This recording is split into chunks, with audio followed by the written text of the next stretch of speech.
Para sahabat Katolik dimanapun Anda berada, salam berkat Natal untuk kita semua.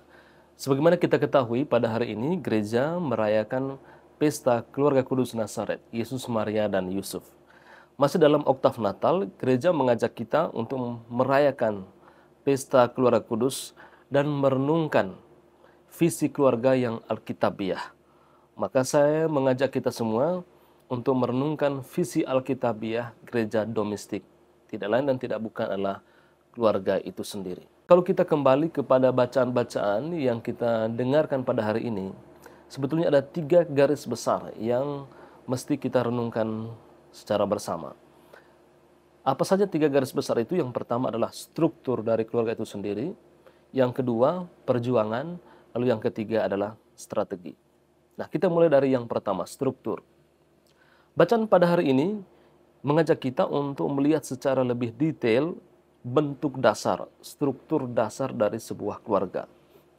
Kalau kita satu persatu memeriksa bacaan-bacaan hari ini, kita melihat bagaimana relasi cinta ayah, istri, ayah, anak, maupun ibu dan anak. Ya. Dengan kata lain bahwa cinta yang kita bangun dengan tetangga kita atau di luar keluarga, itu semata-mata telah dimulai atau diinisiasi dalam kehidupan keluarga. Suami yang adalah kepala keluarga dipanggil untuk lebih dekat dengan istrinya, menjaga persatuan relasi dengan pasangan. Demikian pun sebaliknya, seorang istri dia juga harus lebih dekat dengan suaminya, mendukung dan memberikan segala sesuatu yang dibutuhkan oleh suaminya. Di pihak lain, relasi yang terbangun secara harmonis baik ayah dan ibu juga harus dibuktikan dengan mendukung, mencintai, dan menyemangati anak-anak. Jadi inilah relasi cinta atau dasar mengapa kita harus kembali kepada bentuk dasar dari gereja domestik. Di sisi yang lain, ada panggilan juga yang mesti dititik beratkan pada anak-anak. Anak-anak harus menghormati dan menaati orang tua mereka, sebagaimana orang tua memberikan instruksi atau menegur anak-anak mereka. Dan sesungguhnya struktur dasar keluarga itu diperintah untuk membantu anak-anak lebih maju dalam kebijaksanaan, serta memiliki banyak berkat di hadapan Tuhan dan manusia. Jadi itulah struktur dasar dalam keluarga, dalam payung cinta. Yang kedua adalah perjuangan. Membangun hidup keluarga di zaman ini sangat tidaklah mudah, sangat rumit dan begitu kompleks.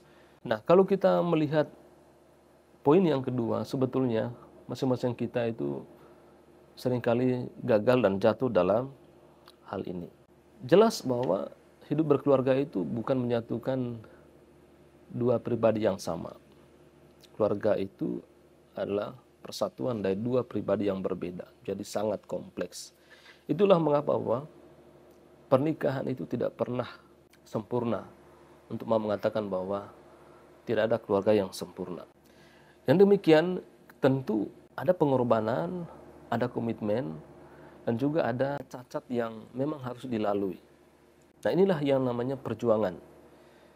Nah, di dunia barat modern dan bahkan dunia di sekitar kita, bagaimana perjuangan ini dipertontonkan atau mentalitas cacat yang sudah masuk dalam kehidupan keluarga, masuk dalam wilayah keluarga.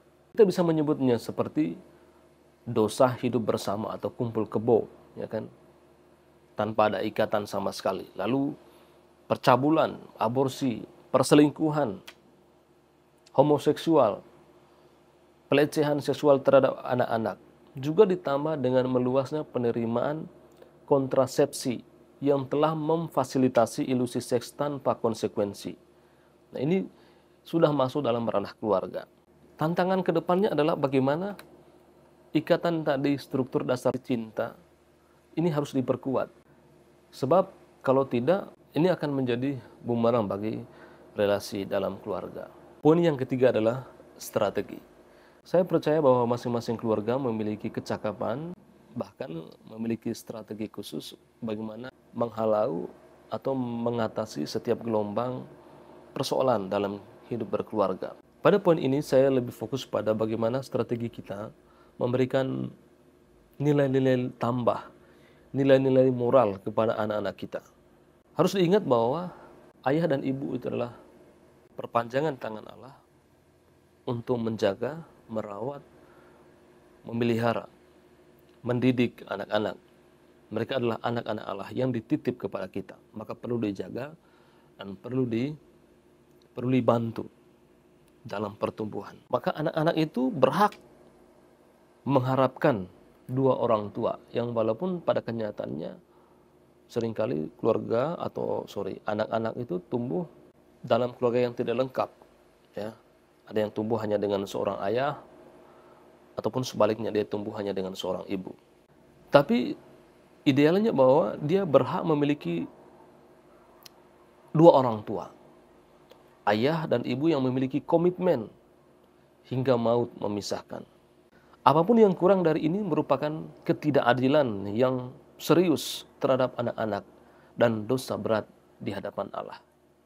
Kita harus kembali, atau sebagai orang tua kita harus kembali pada visi bahwa pernikahan itu adalah yang terbaik bagi anak, bukan untuk orang dewasa. Kita harus mengembalikan pemahaman bahwa kebutuhan anak-anak jauh melebihi preferensi, hak, dan kebutuhan orang dewasa.